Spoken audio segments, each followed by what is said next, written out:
2024 में मोदी की हैट्रिक का फॉर्मूला तैयार है। फॉर्मूले में सब कुछ है। इसमें युवा हैं, महिलाएं हैं, किसान हैं, बुजुर्ग हैं, सवर्ण भी हैं, ओबीसी हैं, एसटी हैं और दलित भी हैं। राम मंदिर है और मंदिर कॉरिडोर भी है। मोदी सरकार के लाभार्थी हैं, यानी कि वो सब कुछ जो 24 में 400 सीट तक पहुंचाए, इसकी 4 राज्यों में सफल टेस्टिंग भी हो चुकी है। बीजेपी अब इसे 24 में पूरे देश में लागू करने जा रही है। 400 सीट वाला ब्लूप्रिंट कैसे तैयार हुआ, इसे फॉर्मूले को डिकोड करेंगे स्पेशल रिपोर्ट में। क्या है बीजेपी की स्ट्रेटजी जिससे 24 में 80% हिंदुओं का वोट मिलना तय है? इसे खाम, आहिंदा और एमवाई से भी सटीक रणनीति क्यों बताया जा रहा है? 4 राज्यों में भी प्रयोग कामयाब रहा, अब देश भर में लागू करने की तैयारी। बीजेपी ने 2024 में 400 सीट लाने का फॉर्मूला खोज लिया है। यह कोई मुंह जुबानी फॉर्मूला नहीं है, बल्कि टेस्टेड भी है, यानी कई सालों से जांचा परखा जा रहा था। अब इसे 24 के लोकसभा चुनाव में लागू करने की तैयारी है। दरअसल यह फॉर्मूला 1-2 नहीं, बल्कि 4 स्ट्रेटेजी का मिक्सअप है। पहला, हिंदुत्व और राष्ट्रवाद। दूसरा, सबसे सटीक सोशल इंजीनियरिंग। तीसरा, युवाओं का न्यू इंडिया। और चौथा, गठबंधन की केमिस्ट्री और गणित। सबसे पहले हिंदुत्व और राष्ट्रवाद की बात करते हैं। 2014 के लोकसभा चुनाव में बीजेपी ने गुजरात में हुए विकास को अपना प्रमुख मुद्दा बनाया। 2019 आते आते विकास के साथ राष्ट्रवाद का मुद्दा छाने लगा। दरअसल पुलवामा आतंकी हमले के बाद बालाकोट में एयरफोर्स की एयर स्ट्राइक ने पूरे माहौल को बदल कर रख दिया। इस दौरान हाउस द जोश टैगलाइन के साथ साथ यह नया भारत है, घर में घुसकर मारेगा की टैगलाइन वाला दौर था। लेकिन 2024 में बीजेपी हिंदुत्व के रथ पर सवार है। प्रधानमंत्री बनने के बाद मोदी की सरपरस्ती में ऐसे कई मंदिरों का रेनोवेशन किया गया। इनमें काशी विश्वनाथ मंदिर, महाकाल लोक कॉरिडोर के साथ साथ राम मंदिर निर्माण सबसे अहम होने जा रहा है। अगस्त 2020 में पीएम मोदी ने अयोध्या में राम मंदिर का शिलान्यास किया। 22 जनवरी को पीएम मोदी की मौजूदगी में रामलला की मूर्ति की प्राण प्रतिष्ठा होगी। 2017 में स्मार्ट सिटी प्रोजेक्ट के साथ महाकाल लोक की कल्पना की गई। 11 अक्टूबर 2022 को 856 करोड़ रुपए के रेनोवेशन कार्यों का लोकार्पण किया गया। मार्च 2019 में मोदी ने 700 करोड़ के काशी विश्वनाथ कॉरिडोर प्रोजेक्ट की शुरुआत की। दिसंबर 2021 में 339 करोड़ रुपए के रेनोवेशन कामों का लोकार्पण किया। गुजरात का सीएम रहते हुए मोदी ने सोमनाथ मंदिर कॉम्प्लेक्स के सौंदर्यीकरण का बीड़ा उठाया। अगस्त 2021 में पीएम मोदी ने मंदिर में 3 अहम प्रोजेक्ट का उद्घाटन किया। जम्मू कश्मीर से आर्टिकल 370 हटाए जाने के बाद मोदी ने घाटी में मंदिर कॉम्प्लेक्स के रेनोवेशन का प्रोजेक्ट लॉन्च किया। इस प्रोजेक्ट के शुरू होने के बाद 31 साल बाद फरवरी 2021 में शीतलनाथ मंदिर को खोला गया। इसके जरिए मोदी की छवि मंदिर निर्माता और हिंदू आस्था के राजदूत की बन गई है। मोदी के ऐसे प्रयोग लोगों के सेंटिमेंट को छूते हैं, जिससे वो सिर्फ मोदी का ही होकर रह जाते हैं। ये दिख भी रहा है। काशी विश्वनाथ कॉरिडोर बनने के बाद 10 करोड़ पर्यटकों ने वाराणसी का दौरा किया। कोविड से पहले के 3 सालों में वाराणसी दौरा करने वालों की संख्या सिर्फ 1.8 करोड़ थी। नए साल के पहले ही दिन 8 लाख लोग काशी विश्वनाथ के दर्शन करने पहुंचे। उज्जैन में नए साल के पहले दिन महाकाल के दरबार में 8 लाख श्रद्धालु पहुंचे। मथुरा के वृंदावन बांके बिहारी मंदिर में नए साल के दिन 2.5 लाख लोग पहुंचे। अयोध्या में नए राम मंदिर को देखने नए साल पर 2 लाख से ज्यादा लोग पहुंचे थे।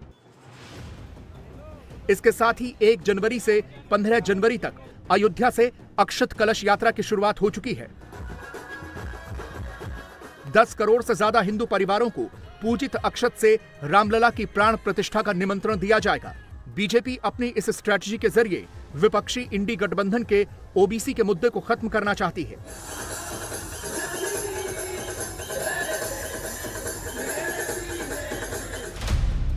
2024 लोकसभा चुनाव से पहले करीब 16 करोड़ से ज्यादा हिंदू परिवारों और 80 करोड़ हिंदू वोटर्स तक 3 मैसेंजर पहुंचेंगे।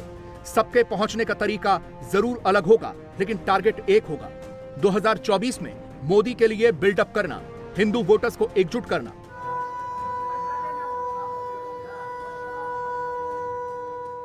बीजेपी ने अब तक की सबसे बड़ी और सटीक सोशल इंजीनियरिंग का फॉर्मूला इजाद किया।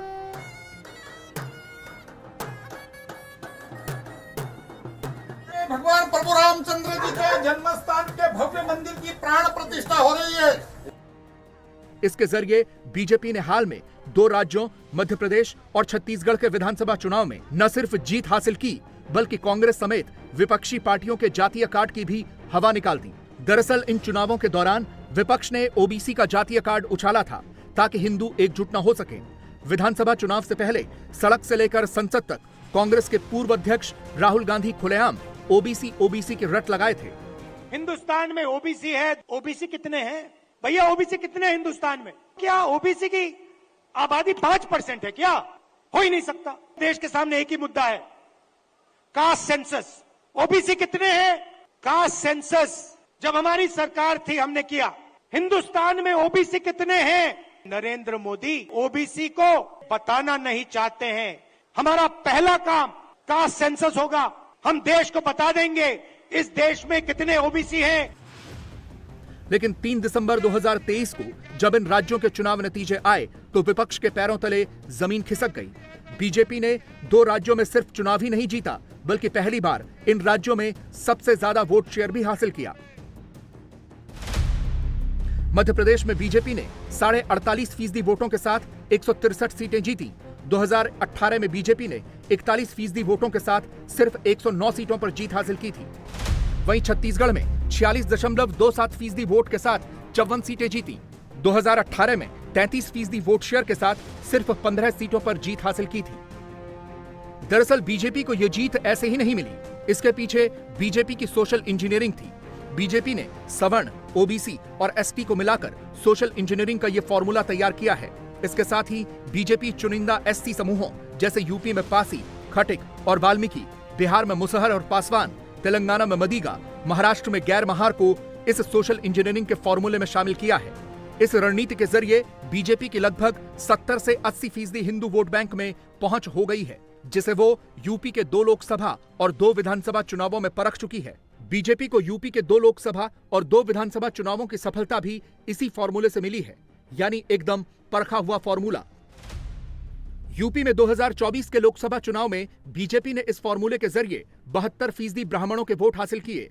वहीं 2019 में यह बढ़कर 82% हो गए। 2014 में 77% राजपूतों ने बीजेपी को वोट दिया। 2019 में यह बढ़कर 89% हो गए। 2014 में 71% वैश्य ने बीजेपी को वोट दिया था। 2019 में यह आंकड़ा 70% हो गया। 2014 में 77% जाट ने बीजेपी को वोट दिया। 2019 में यह बढ़कर 91% हो गया। 2014 में 79% अन्य सवर्ण जातियों ने बीजेपी को वोट दिया था। 2019 में यह बढ़कर 84% हो गया। 2014 में 27% यादवों ने बीजेपी को वोट दिया, वहीं 2019 में सिर्फ 23% ने दिया।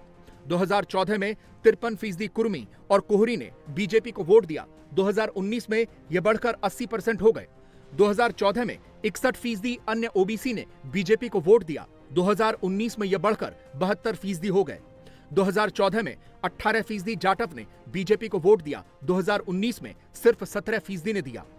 2014 में 45% गैर जाटव एससी ने बीजेपी को वोट दिया। 2019 में यह बढ़कर 48% हो गया। 2014 में 10% मुस्लिमों ने बीजेपी को वोट दिया था। 2019 में 8% ने ही वोट दिया। 2014 में 51% अन्य जातियों का वोट बीजेपी को मिला। 2019 में 50% ने ही दिया।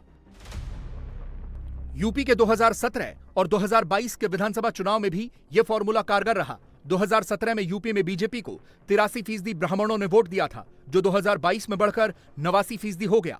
17 में बीजेपी को 70% राजपूत वोट मिला था, जो 2022 में बढ़कर 87% हो गया। 2017 में बीजेपी को 71% वैश्य वोट मिला था, जो 2022 में बढ़कर 83% हो गया। 2017 में बीजेपी को 70% अन्य सवर्ण जातियों का वोट मिला था, जो 2022 में बढ़कर 78% हो गए। 2017 में बीजेपी को 38% जाटों ने वोट दिया, जो 2022 में बढ़कर 54% हो गया। 2017 में बीजेपी को 10% यादवों ने वोट किया, जो 2022 में बढ़कर 12% हो गया। 2017 में बीजेपी को 63% कुर्मी ने वोट किया, जो 2022 में बढ़कर 66% हो गया। 2017 में बीजेपी को 56% कोहरी, मौर्य, कुशवाहा और सैनी के वोट मिले, जो 2022 में बढ़कर 64% हो गए। 2017 में बीजेपी को 74% केवट, कश्यप, मल्ला और निषाद के वोट मिले, जो 2022 में 63% हो गए। 2017 में बीजेपी को अन्य ओबीसी के 62% वोट मिले, जो 2022 में बढ़कर 66% हो गए। 2017 में बीजेपी को 8% जाटव के वोट मिले, जो 2022 में बढ़कर 21% हो गए। 2017 में बीजेपी को 32% गैर जाटव एससी के वोट मिले, जो 2022 में बढ़कर 41% हो गए। यूपी के बाद इसी फॉर्मूले से बीजेपी ने गुजरात के 2022 विधानसभा चुनावों में सबसे बड़ी जीत दर्ज की। मध्य प्रदेश और छत्तीसगढ़ में भी इसी फॉर्मूले से बीजेपी ने अब तक सबसे ज्यादा वोट शेयर के साथ सबसे ज्यादा सीटें भी जीती। यानी यह फॉर्मूला 4 अलग अलग राज्यों में कारगर साबित हो चुका है। ऐसे में बीजेपी 2024 में इसे पूरे देश में लागू करने की तैयारी में है। इसके साथ ही बीजेपी ने राजस्थान, मध्य प्रदेश और छत्तीसगढ़ के सीएम के अप्रत्याशित चेहरों के जरिए एक खास संदेश भी दिया है, यानी बीजेपी में कोई भी सीएम बन सकता है। मध्य प्रदेश में मोहन यादव को सीएम बनाकर बीजेपी ने यूपी, बिहार के सभी ओबीसी समुदाय को खास संदेश दिया है, यानी सिर्फ हम वोट ही नहीं लेते बल्कि उन्हें ताज भी देते हैं। यानी इंडी अलायंस की तरह हम सिर्फ ओबीसी नहीं करते। युवाओं का न्यू इंडिया बीजेपी की इस खास रणनीति के पीछे एस्पिरेशनल युवा है, जिनके जरिए बीजेपी भारत को एक उभरती हुई शक्ति के रूप में पेश करती है। G20, वनडे वर्ल्ड कप, एशियाई खेलों में रिकॉर्ड स्तर का प्रदर्शन इसी का नतीजा है। महत्वाकांक्षी स्पेस मिशन जैसे आयोजनों के साथ दुनिया में भारत के बढ़ते दबदबे को दिखाता है। इसमें बड़े एक्सप्रेसवे, 100 से ज्यादा एयरपोर्ट, हाई स्पीड रेलवे और दुनिया के किसी भी कोने में चीन और अमेरिका के दबदबे को कम करने की क्षमता भी 2024 की रणनीति का प्रमुख हिस्सा है। इससे बीजेपी देश के करोड़ों युवाओं को टारगेट कर रही है। 2019 के चुनाव में 8 करोड़ फर्स्ट टाइम वोटर्स थे और अंदाजा लगाया जा रहा है कि 2024 में फर्स्ट टाइम यंग वोटर्स की संख्या 15 करोड़ से ज्यादा हो सकती है। इस रणनीति के जरिए बीजेपी की नजर इन युवा वोटर्स पर है। यही वजह है कि मोदी अपने भाषण में युवाओं का जिक्र जरूर करते हैं। दरअसल 2014 और 2019 के लोकसभा चुनावों में भी बीजेपी को इन युवाओं ने जमकर वोट किया था। मेरे परिवारजनों, आने वाले 25 साल हमारी युवा शक्ति के लिए बहुत बड़ा अवसर लेकर आ रहे हैं। भारत का युवा किसी भी क्षेत्र में, किसी भी समाज में पैदा हुआ हो, उसके सपने असीम है। इन सपनों को पूरा करने के लिए सरकार के पास स्पष्ट रोड मैप है, स्पष्ट विजन है, स्पष्ट नीति है, नियत में कोई खोट नहीं है। 2014 में 36% फर्स्ट टाइम वोटर्स ने बीजेपी को वोट दिया था। 2019 में यह आंकड़ा 5% बढ़कर 41% हो गया। 18 से 22 साल के 51% यंग वोटर्स और 23 से 25 के 51% वोटर्स ने 19 में मोदी के नाम पर वोट दिया था। बीजेपी की स्ट्रेटजी में कल्याणकारी योजनाएं भी शामिल हैं। बीजेपी इन कल्याणकारी योजनाओं का लाभ उठा चुके बेनिफिशियरी को अपना वोट बैंक बना रही है। यही वजह है कि मोदी आजकल 4 जाति का जिक्र करना नहीं भूलते। ये हैं किसान, युवा, महिला और गरीब। इसके साथ ही मोदी की गारंटी वाली गाड़ी भी चर्चा में है। दरअसल मोदी सरकार इस गाड़ी के जरिए उन्हें चिन्हित कर रही है जो जन कल्याण योजनाओं से वंचित रह गए हैं। 24 में बीजेपी को 400 सीट दिलाने में ये बेनिफिशियरी सबसे अहम साबित होने जा रहे हैं। युवा हो, महिला हो, गांव के सीनियर सिटीजन हो, सब आज मोदी की गाड़ी का इंतजार करते हैं और मोदी की गाड़ी के कार्यक्रम का इंतजाम भी करते हैं। उनको तो पुरानी आदतों के कारण यही सोचते होंगे, भाई हमारा कोई रिश्तेदार नहीं, पहचान वाला नहीं, तो हमारा तो क्या होगा। अरे मोदी ही तो आपके परिवार का है, किसी और की पहचान की जरूरत नहीं है। आप ही मेरे परिवार के हैं। 10 साल पहले की स्थिति होती तो शायद ऐसे साथी सरकारी दफ्तरों के चक्कर काटते काटते हिम्मत हार जाते। मैं ये गाड़ी लेकर के गांव गांव इसलिए निकला हूं कि मैं बताना चाहता हूं कि यहां कोई रिश्वतखोरी नहीं चलती है, कोई भाई भतीजावाद नहीं चलता है, कोई रिश्ते नाते नहीं चलते हैं। ये काम ऐसा है जो ईमानदारी से किया जाता है, समर्पण भाव से किया जाता है। और इसलिए मैं आपके गांव इसलिए पहुंचा हूं कि अभी भी जो लोग रह गए हैं, मैं उनको खोज रहा हूं। जैसे जैसे पता चलेगा, आने वाले दिनों में उन तक भी मैं पहुंचाऊंगा, इसकी गारंटी लेकर के मैं आया हूं। मोदी की गारंटी के पीछे जो सच्चे अर्थ में हमारा सबसे बड़ा लक्ष्य था ना, वो यही था। और वो उसे पूरा जब मैं अपनी आंखों से देखता हूं ना, तो इतना आनंद होता है, इतना संतोष होता है, जीवन भर की सारी थकान उतर जाती है। युवा हो, महिला हो, गांव के सीनियर सिटीजन हो, सब आज मोदी की गाड़ी का इंतजार करते हैं और मोदी की गाड़ी के कार्यक्रम का इंतजाम भी करते हैं। उनको तो पुरानी आदतों के कारण यही सोचते होंगे, भाई हमारा कोई रिश्तेदार नहीं, पहचान वाला नहीं, तो हमारा तो क्या होगा। अरे मोदी ही तो आपके परिवार का है, किसी और की पहचान की जरूरत नहीं है, आप ही मेरे परिवार के हैं। 10 साल पहले की स्थिति होती तो शायद ऐसे साथी सरकारी दफ्तरों के चक्कर काटते काटते हिम्मत हार जाते। मैं ये गाड़ी लेकर के गांव-गांव इसलिए निकला हूं कि मैं बताना चाहता हूं कि यहां कोई रिश्वतखोरी नहीं चलती है, कोई भाई भतीजावाद नहीं चलता है, कोई रिश्ते नाते नहीं चलते हैं। ये काम ऐसा है जो ईमानदारी से किया जाता है, समर्पण भाव से किया जाता है।